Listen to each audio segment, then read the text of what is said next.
Ассалаумағалейкум, құрметті көрермендер. Нөлден үй салу жұмыстары, жұмыс барысы қалай болады, барлығын сіздермен видео арқылы бөлісетін боламын. Ол үшін стройка совете лайфхак каналына тіркеліңіздер. Сол жақта видеолар шығып тұратыны, тиктокта үзінділер болады. Осылай қалай жүріп жатқан, не болып жатқаны толық ақпарат, қанша ағаш кетеді, цемент кетеді, арматур кетеді, бәрін жазып, айтып бөлісіп отырамын. Бірге болыңыздар.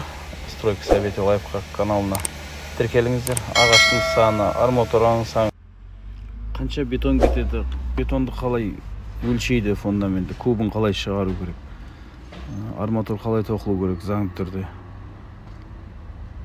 бұрыш қалай шығу керек, фундамент құйып болғаннан кейін не істеу керек, бәрі рет-ретіменен көрсететін боламын. Қабырғаның биіктігі, кришаның биіктігі, сейсмопояс, штукатурка, үйге қатысты қандай жұмыстар бар, соның барлығын видеомен бөлісіп отыратын боламын. Лайк басып, пікірлеріңізді жаза отырыңыздар.